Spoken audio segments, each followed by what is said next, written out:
2 Thessalonians, chapter 2, and verse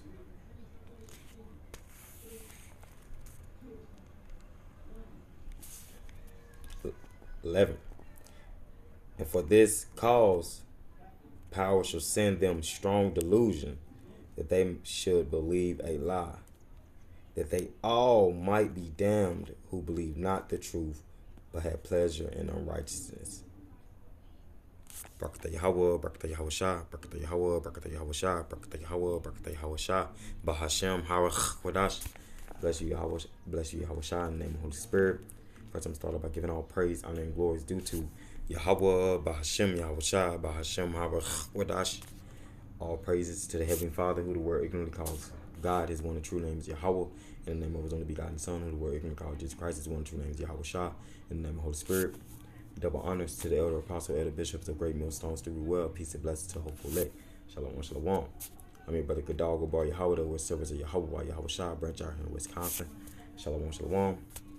All right, the reason why I brought out 2 Thessalonians 2 and 11 through 12, because you got a lot of these Israelite men that believe in a lie. They believe in the heathenish way of life. And they don't believe in the one true power, which is Yahweh Hashem Yahushua. All the power works, right? So the Lord has sent a strong delusion upon our people that they may believe a lie. And that's what a lot of you men believe in a lie. You believe y'all are women when you're not women, right? The Lord has created you to have a ride, and a lot of you men want to chop it off, right? But the Lord has created you to have a ride. The Lord has created you to be a man, right? A holy man. You know, and you men out here going off, man, and it's destruction unto y'all, man, right? Because we gotta flee from the Babylonian lie, you know. And a lot of you men gonna be caught out there because y'all think y'all women. Y'all gonna be caught out there and destroyed like Sodom and Gomorrah, man. This is Jeremiah 51 and let's start at verse 6. Flee out of the midst of Babylon, and deliver every man his soul, be not cut off in her iniquity. So we're supposed to be cut off in the sins and the wickedness of this place, man. The sins and the wickedness of our captivity, man. Right? For this is the time of the Lord's vengeance. So we coming into the time of the Lord's vengeance, man. And then you jakes that consider yourself women, y'all gonna be caught out there and the Lord gonna jack your ass up, man. Right? Because you're supposed to be walking uprightly like a holy man of Yahweh Hashem Yahushua. You so-called Negro man, Latino man, Hispanic man, and Native American man, right? And you speckled bird men out there that are Israelites, man. But just scattered abroad and made like the nation scattered into. We supposed to be holy men of the Lord, not doing this shit which I'm about to show you.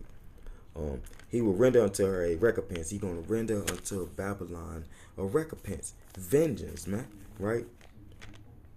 Based on an eye for an eye, right? Babylon had been a golden cup in the Lord's hand that made all the earth drunken. The nations have drunken of her wine, therefore the nations are mad, right? Because the nations are coming out of this illusion that Babylon has put off. This spiritual fornication that Babylon has put off through the land. This spiritual wickedness that Babylon, this spiritual wicked vibration that Babylon, Esau, Edom has been putting out through the centuries, man. Right? And now these nations are going to be mad because the Lord is waking everybody up to the vibration that he won't want everybody to see. Right? That this man is the devil, and the Lord got to take him out, man, before he destroy himself and everybody on earth. Right? But Babylon was once a golden cup in the Lord's hand, but it made all the earth drunk, right, with that spiritual wickedness, right? So I wanted to get that. And what is they drunk with that spiritual wickedness? As you see men want to be women, women want to be men, right? We see these things are showing themselves to be backwards and not right. So I'm just gonna play this video and y'all gonna see why I'm bringing out this. My name is Pink, I made him go get that ink. Let him eat that pretty pussy, now he keep trying ring too link. I'm pimpin' pinky ring, his ex is his minky dink. I'm about to pop a thingy, then sip on this drinky drink. Get the grip, with my bitches dip, nigga with my tip. I'ma flip like a hundred. Hey yo, babe, my name is Pink, I made him go. Alright, a whole grown ass man, you know what I'm saying? Stephen King's It is, see what I'm saying? That's folly, man, right? So I want to get that Jake believe in it's like I was looking at some other stuff. It's a better one, Bakasha. And I got it. The things that were passed during the Roman Empire, or the Greek Empire, if I'm not mistaken, for the so-called homosexuals and stuff, man. So I wanted to get some information on that because Jake has been following after the heathen for many years, man, right? And it's because the Lord has sent them a strong delusion, because the Lord don't accept them and don't want them, man.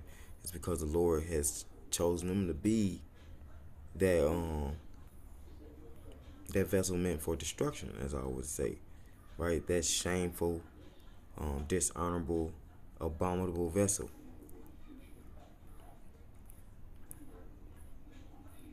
So long here.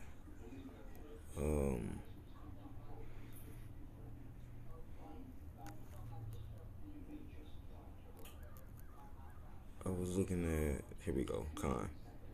Alright, then let's go down to, because they passed laws and stuff for certain things in ancient Rome, right? And this is Aprium Romanum .pl, right? It's a site. Let's go into some Roman history, right? Look at that, check it out. And I said it before, if you ever watched Spartacus, it showed in the Roman legions and their armies, they had homosexual things going on men, trying to exert their dominance over each other, man. Alright, so what am I looking for?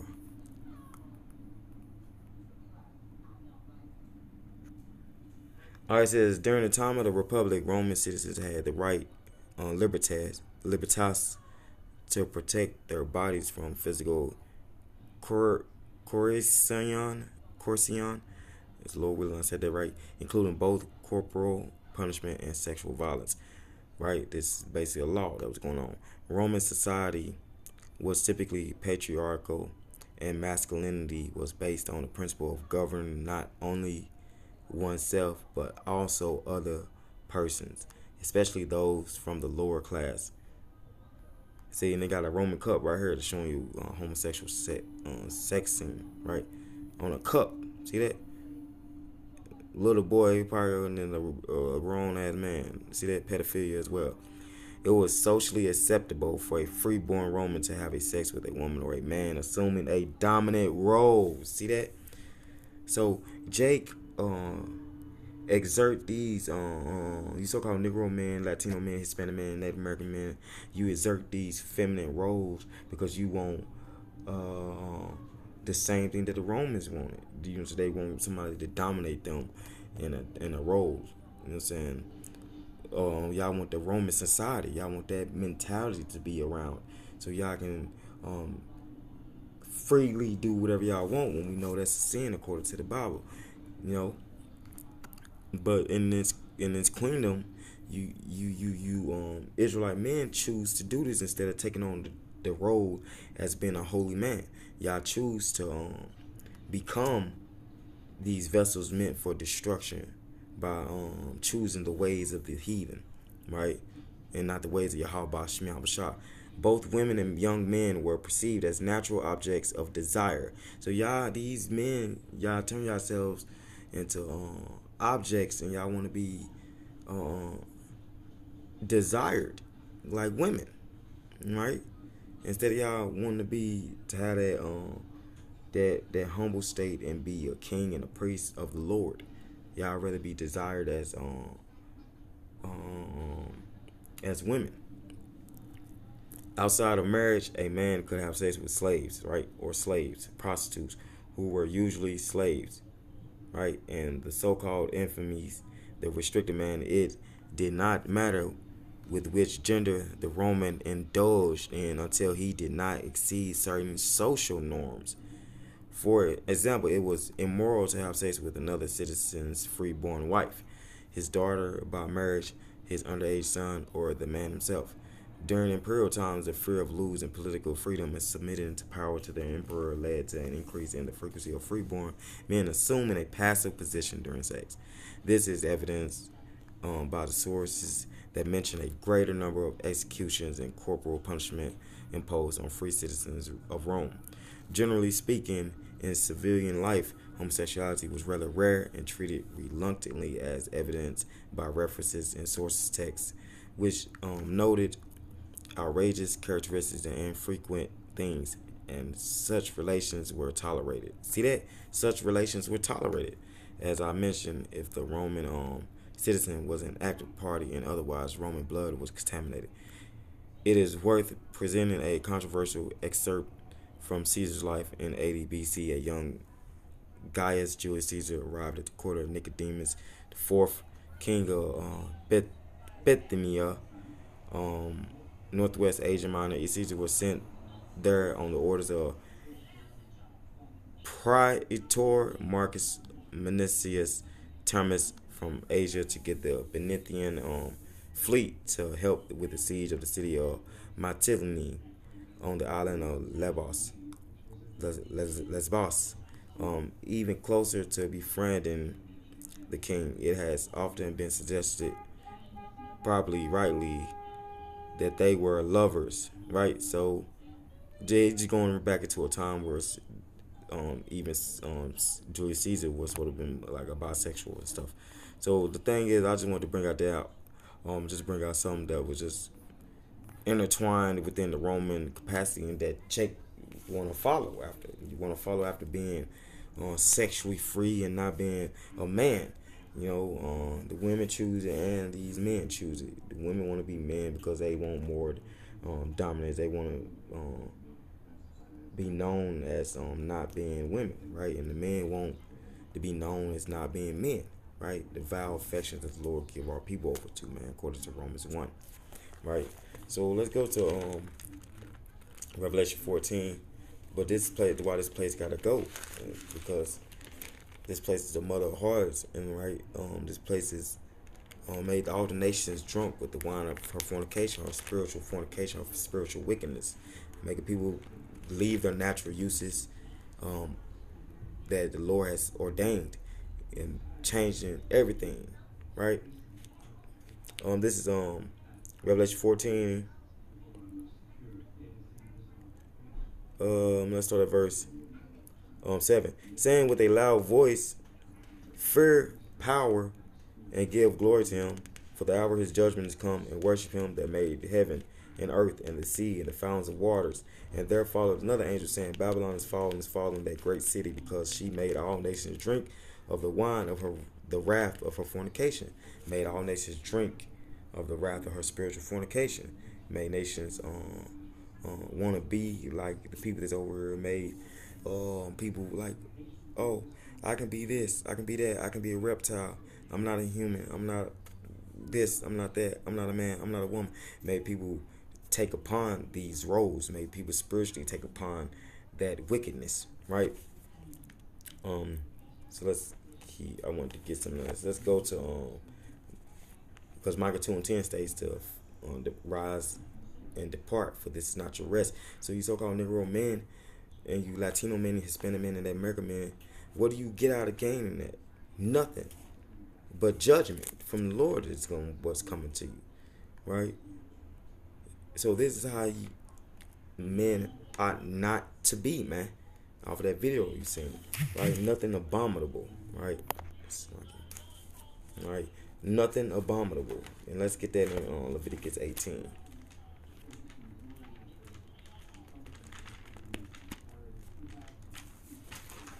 Leviticus 18, let's start at verse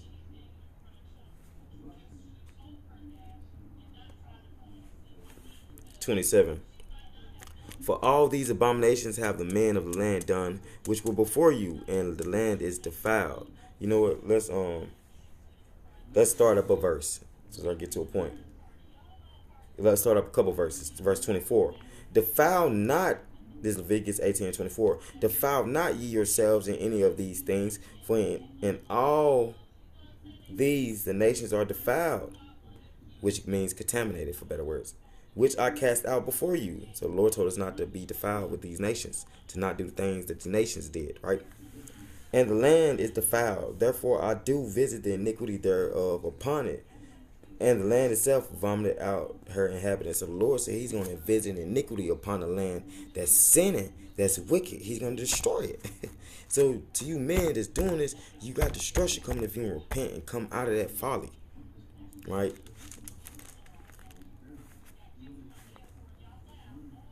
Right? That's abominable. That's an abominable custom that you're doing. That's heathenish. Right? This is verse 26. Ye shall therefore keep my statutes and my judgments, and shall not commit any of these abominations, neither any of your own nation, nor any stranger that sojourneth among you.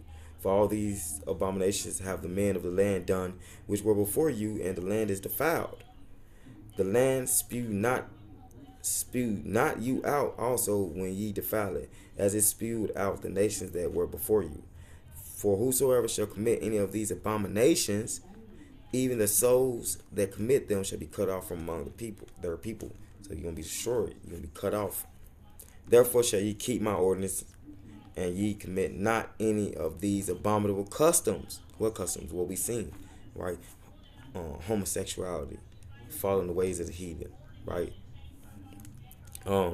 Which were committed before you, and that ye defile not yourselves therein. I am the Lord Yahweh, your power, man. So let's go to Titus 1. Then I got Revelation 21 to bring out.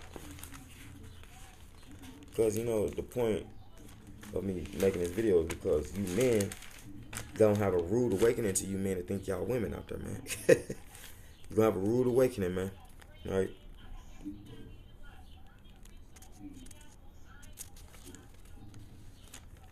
All right, Titus 1 and 16.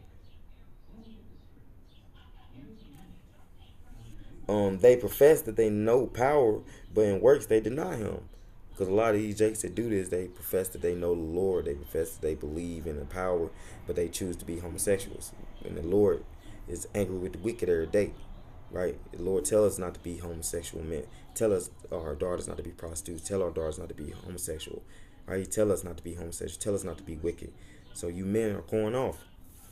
Right? They profess that they know power, but in works they deny him, being abominable. Right? And disobedient. This is being disobedient to the Lord by trying to portray yourself as a woman. Right? To you men out there cross-dressing, doing the things that are abominable in the sight of the Lord. Yahweh. And to every good work reprobate, double-minded, confused, right? Gone, your wits are gone, right? So let's go to Revelation 21. This is what the Lord got to say. If you don't come out of that, this is what the Lord got for y'all, man. Revelation 21, and let's get started verse 7. Because the elect gonna overcome it, these things that's coming to pass. They're gonna overcome it this world, man, as Yahweh did, man. Right? So we gotta be of cheerful spirit. And Lord willing, the Lord got us, man. But this is on Revelation 21 and 7. He that overcometh shall inherit all things, and I will be his power, and he shall be my son. So you talk about men out there, right? You kings and future kings, future priests, right? Of Yahweh Shem Shah. Verse 8. But the fearful and the unbelieving and the abominable and the murderers and the whoremongers and sorcerers and idolaters and all liars shall have their part in the lake which burneth with fire and brimstone, which is the second death. Because the first death was the flood, man. So to you jakes that want to be cross-dressed, want to be women, you're going to be caught out there and be part of that second death, man. Which is doing thermonuclear fire, man. Right there, impending doom that's coming, man. Right? You know what I'm saying? So, hey, you jakes better repent. Come out of that. So with that, I'm going to give all praise, honor, and glory due to Yahweh, by Hashem, Yahweh Shah, by Hashem, Yahweh Kodash. All praises to Heavenly Father, who the word ignorantly calls God, is one of the true names Yahweh, in the name of his only begotten Son, who the word ignorantly calls Jesus Christ, is one of the true names Yahweh Shah, in the name of the Holy Spirit. Double honors to the elder apostle, elder bishops of great millstones, do well. Peace and blessings to a hopeful elect. Shalom, shalom.